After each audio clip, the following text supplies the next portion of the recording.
എല്ലാവർക്കും നമസ്കാരം. ഞാൻ വീണ റാണി, റിട്ടയർഡ് കൃഷി അഡീഷണൽ ഡയറക്ടർ. നമുക്കും കൃഷി ചെയ്യാമിലേക്ക് എല്ലാവർക്കും ഒരിക്കൽ കൂടി സ്വാഗതം. നമ്മുടെ നാട്ടിൽ ചക്ക നന്നായിട്ട് ഹാർവെസ്റ്റ് ചെയ്യേണ്ട ഒരു സമയമാണ് കേട്ടോ ഇത്. സാധാരണഗതിയിൽ മാർച്ച് മാസത്തിലാണ് ചക്കയുടെ മാക്സിമം ഹാർവെസ്റ്റിംഗ് നടക്കേണ്ട ഒരു സമയം. മലയാളിക്ക് ചക്ക എന്ന് പറയുമ്പോഴത്തേക്കും അതൊരു ഫ്രൂട്ടല്ല, അതൊരു ഫീലിംഗ് തന്നെയാണ്.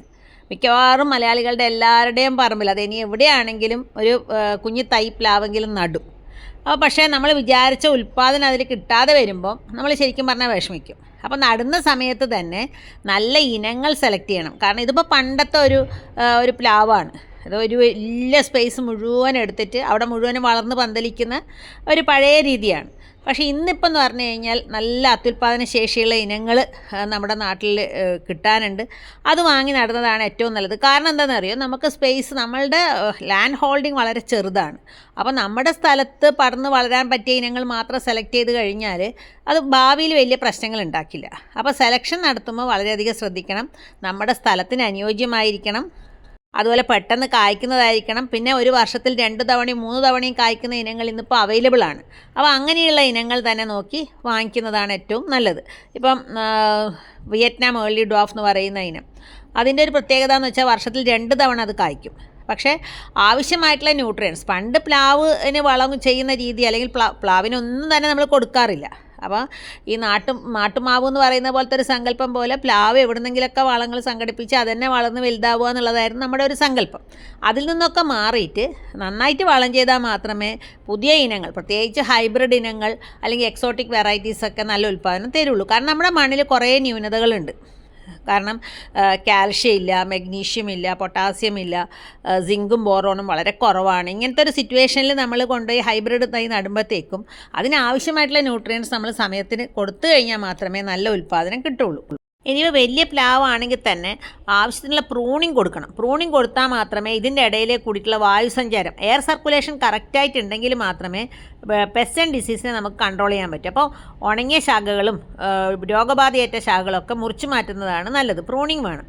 അതോടൊപ്പം ഇന്ന് കാണുന്ന ഏറ്റവും വലിയൊരു പ്രശ്നം എന്ന് പറയുന്നത് ഇതുപോലെ ചക്ക പൊളർന്നു പോവുക, അതായത് ഒരു വിള്ളലുണ്ടാവുക.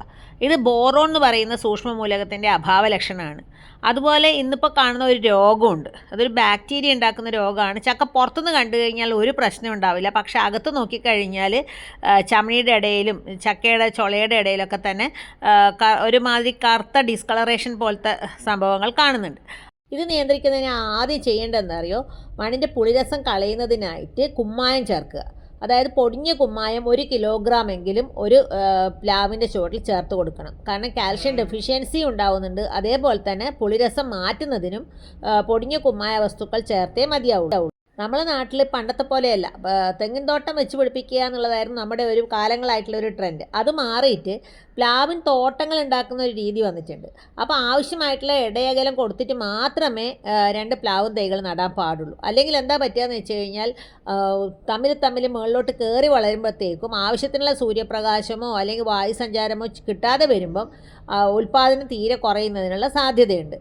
പിന്നെ ഹൈബ്രിഡ് ഇനങ്ങളിൽപ്പെട്ട പ്ലാവൻ തൈ നടുമ്പോഴത്തേക്കും ഒരു പ്ലാവിൻ ചോട്ടിൽ ഏകദേശം ഒരു 60 കിലോഗ്രാം, അതായത് 2 കൂട്ടയെങ്കിലും പൊടിഞ്ഞ കാലിവളം എല്ലാ വർഷവും ചേർത്ത് കൊടുക്കണം.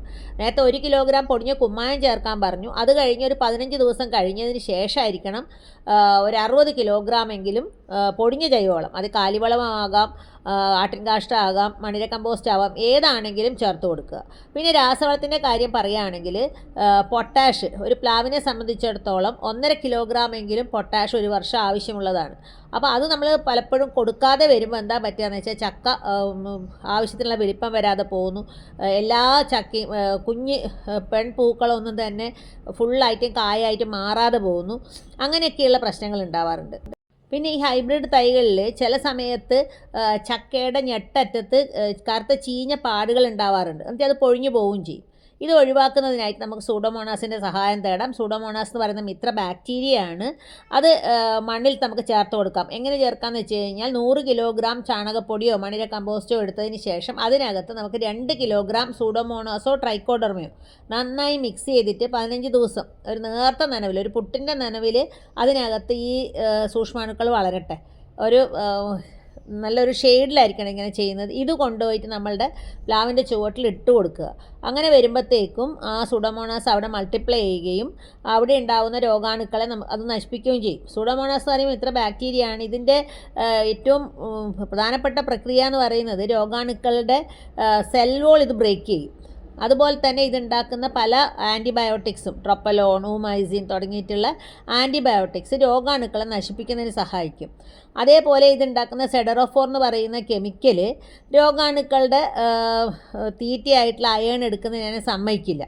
അങ്ങനെ വരുമ്പോൾ പല തരത്തിലുള്ള പ്രക്രിയ കൊണ്ടാണ് ഈ സൂഡോമോണാസ് രോഗം ഉണ്ടാക്കുന്ന കുമിളുകളെയും അതേപോലെ തന്നെ രോഗം ഉണ്ടാക്കുന്ന ബാക്ടീരിയയും നശിപ്പിക്കുന്നത്.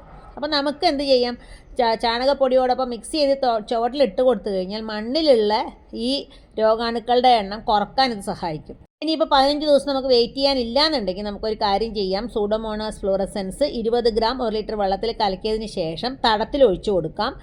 കുഞ്ഞ് തൈയാണെങ്കിൽ അതിന് മുകളിൽ സ്പ്രേ ചെയ്തും കൊടുക്കാം. പിന്നെ നമ്മൾ ശ്രദ്ധിക്കേണ്ട ഒരു പ്രധാനപ്പെട്ട സംഭവം എന്ന് വെച്ച് കഴിഞ്ഞാൽ ബോറോണിൻ്റെ അഭാവം മൂലം അതായത് വിള്ളലുണ്ടാകുന്ന ഒരു പ്രശ്നം ഉണ്ടാവാറുണ്ട്.